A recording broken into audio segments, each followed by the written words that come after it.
कबीर देव हमें कहते हैं कि जीवन में सभी लोग चाहते तो सुख है, पर मिलता क्या है बताओ।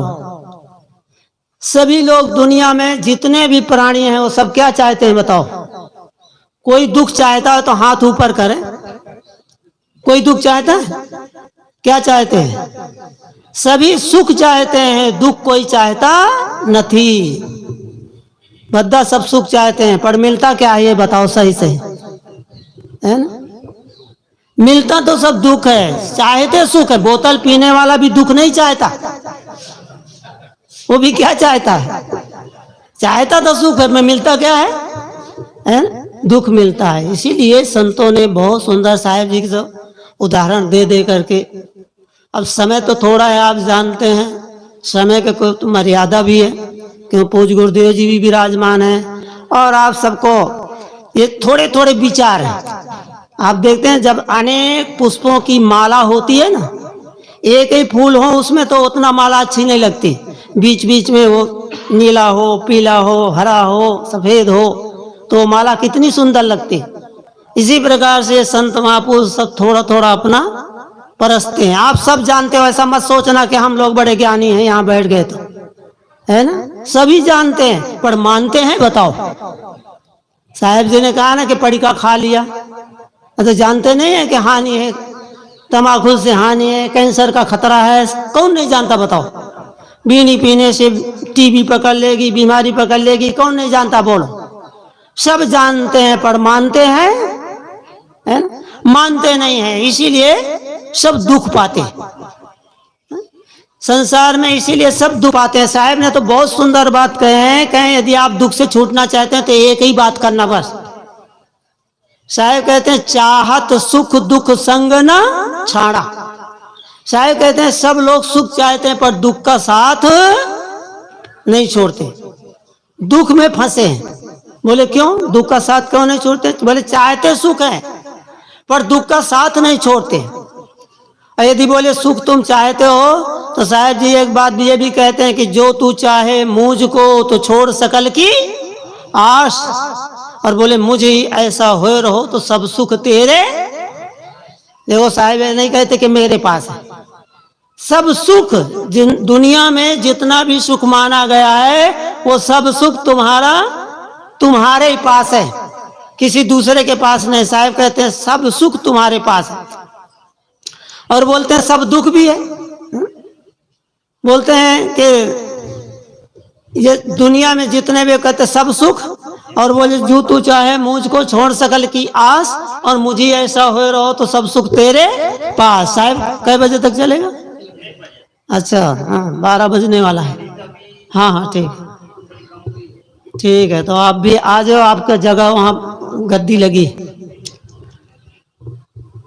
तो बोलते हैं संसार में सुख चाहते हैं, पर दुख साथ छोड़ता नहीं है।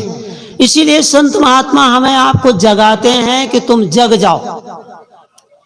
और कबीर साहब भी कहते हैं कि जो जग गया वो क्या हुआ? बोले जो जागल सो भागल हो रमैया राम, और सोवत गैल बिगोय हो रमैया राम।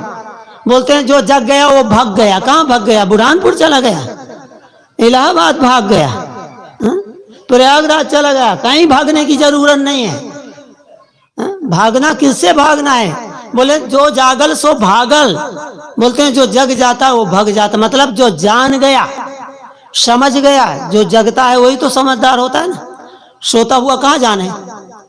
सोते हुए का दुख जाएगा बताओ? सोते हुए का दुख नहीं जाएगा, जब वो व्यक्ति जागेगा तभी दुख जाएगा। रामायण में गोस्वामी तुलसीदास जी इसीलिए कहते हैं कि सपने में सिर काटे कोई, और बिन जागे दुख दूर ना होई। जब तक व्यक्ति जगेगा नहीं तब तक वो दुख नहीं दूर होगा। सपना सबको आता है, आप लोगों को भी आता होगा, हम लोगों को भी आता है, क्योंकि स्वप्न एक अवस्था है। जैसे जागृत अवस्था, ऐसे स्वप्न अवस्था और एक सुसुप्ति अवस्था, 3 अवस्थाएं। तो कहते हैं जब हम आप सो जाते हैं तो स्वप्न चालू होता है। तो सपना सबको आता है। आपने देखा है कभी ऐसा ऐसा स्वप्न आ जाता है कि जंगल से आप गुजर रहे हैं और सिंह आ गया, शेर आ गया, या हाथी आ गया, कोई जंगली जानवर आ गया और आप पर खतरा किया, तो आप डर गए, भयभीत हो गए और चिल्लाने लगे, भागने लगे। और जोर से आपने देखा होगा, जब सपने में आप भागना भी चाहते तो भाग नहीं पाते, जब नहीं दौड़ पाते हैं तो जोर से आवाज निकल जाती है। इतने में आप क्या होता है, जग जाते हैं। और जैसे जगते हैं तो फिर दुख रहता है, बताओ, बोलो, दुख रहता है? जागते ही दुख भग जाता है, पर जब तक नहीं जगे तब तक कितना दुखी रहे। इसीलिए हमें संत महात्मा जगाते हैं, कहते हैं जागो। वेद में भी मंत्र आता है, तस्मात् जागृहि जागृहि जागृहि। 3 बार क्यों कहते हैं बताओ, जागो जागो जागो। आप 3 बार बंदगी भरते हैं, हमारे यहाँ 3 बार बंदगी भरते हैं कि नहीं? साहेब बंदगी, साहेब बंदगी, साहेब 3 बार ही क्यों बोलते हैं? 3 बार वेद में ऐसा कहते हैं, जागो जागो। 3 बार ऐसा भी कहते हैं, ओम शांति शांति शांति। 3 बार ही क्यों कहते हैं, 4 बार क्यों नहीं कहते बताओ? एक नियम भी हो जाता है। कहते हैं ना साहब, कहते हैं रास्ता बना दिया संतों ने, जैसा बनाया वैसे चल देते हैं लोग। आजकल पिक्चर वालों को आप देखते नहीं, बच्चे कैसे नकल कर लेते हैं। आजकल देखते ना, एक तपेली कट चला है बालों का, वो क्या है बताओ? अब वो देखा देखी है, चला चली बस देख लिए। हमने पूछा ये क्या है, अब वो कोई बताते नहीं है। अरे वो जो एक्टर है, हो सकता है उसको कुछ रहा होगा, फोड़ा फुंसी कुछ रहा होगा तो कटिंग करा दिया होगा ऐसे। अब उन्होंने सोचा ये भी फैशन है, बोलो सतगुरुदेव की। अब फैशन में सब दुनिया दीवानी है कि नहीं? आजकल आप देखते हैं ना बच्चों को, कैसा कैसा फैशन चलता है। तो बोलते हैं कि दुख हमारे को मिटाना है तो जगना पड़ेगा, और बिना जगे बोले दुख जाता नहीं है। और संसार में तो कबीर साहब ने कहा, फिर कितना दुख है बताओ? हम चाहते तो दुख है, सभी लोग सुख चाहते हैं, पर दुख ही है। इसीलिए साहब कहते हैं कि सब जग दुखिया देख कर भय कबीर उदास। कबीर साहब कहते हैं सारा संसार दुखी था तो साहब भी उदास हो गए। और बोलते हैं बहुत दुख दुख दुख की खानी। बोले संसार क्या है? संसार तो दुखी खानी है, और संसार से तो हम सब सुख चाहते हैं ना। साहब ने नहीं कहा नर चाहता है नारी से, नारी चाहती है नर से कि सुख मिलेगा, और न उससे सुख मिलता है न उससे सुख मिलता है। ये हमारे का आभास है, मन के आभास होता है बस। सुख तो अपने पास है बस, वो अपनी तरफ जानता नहीं, अपनी तरफ देखता नहीं, क्योंकि हमारी इंद्रियां सब बहिर्मुख हैं। परांच खाने वितर स्वयंभो तस्मात् परांग पश्यति नंतरात्मन।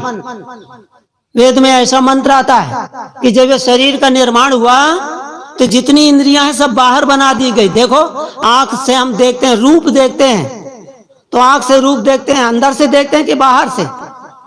बोलो, आप लोगों को समझ नहीं पड़ा क्या? पढ़े तो बोलो ना कि भाई हाँ बाहर से देखते हैं कि अंदर से। हम आप बाहर से रूप को लेते हैं, आंख से जो हम जोते हैं वो कहाँ से जोते हैं, है ना? बाहर से रूप को ग्रहण करते हैं। हम बोल रहे हैं, ये किसका विषय है बताओ? ये कान से आप सुनते हैं, आंख से नहीं सुनते, क्योंकि वो कान का विषय है। हम बोल रहे हैं ये शब्द तो आपके कानों में जा रहा है, बाहर से जा रहा है कि अंदर से? तो बाहर से जा रहा है, बाहर से आप सुन रहे हैं। तो ये विषय जो है, इनके एक एक विषय है सबके। इसीलिए बोलते हैं जिनके भी आंख का विषय ये है रूप, शब्द विषय है कान का, नाक से आप गंध लेते हैं, इसका विषय है गंध, जिह्वा से आप जिसको बोलते हैं रस लेते हैं। और जिह्वा 2 काम करती है, रस भी लेती है और बोली भी बोलती है। देखो जिह्वा के द्वारा ही हमें ज्ञान होगा रस का। गुलाब जामुन है, कितना मीठी है, कितनी खट्टी है, आप इस तरह चमड़ी में रगड़ो, जीभ भी चमड़ी है और ये भी चमड़ी, हाथ भी, और यहाँ रगड़ के बता सकते हो कि मीठा है कि खट्टा? क्योंकि नहीं बताएं, क्योंकि ये तो स्पर्श का विषय है, चमड़ी है स्पर्श का विषय, ठंडा और गर्मी। ये हमें आपको ठंडी लग रही है तो इससे लग रही है, तो इसीलिए सबका अलग अलग विषय है। ये 5 ज्ञान इंद्रियों का 5 विषय हैं, और ये 5 विषयों में सब जीव बेहाल है, उन्हीं की चाहना में। इसीलिए कहते हैं कि भाई ये 5 विषयों से जगना है हमको। तो 5 विषयों की जब हम जग जाएंगे तब हमारा दुख दूर होगा, नहीं दुख मिटने वाला नहीं है। इसलिए साहब ने, मैंने भी थोड़ा सा आपको विचार दिया। समय की मर्यादा है, 12 बजने वाला है, और भी हमारे और संत हैं और गुरु जी का भी आशीर्वाद लेना है। इसलिए मैं अपनी वाणी यही विराम देता हूँ। आप सबको बहुत बहुत धन्यवाद। बोलिए सद्गुरुदेव देव की जय। साहेब।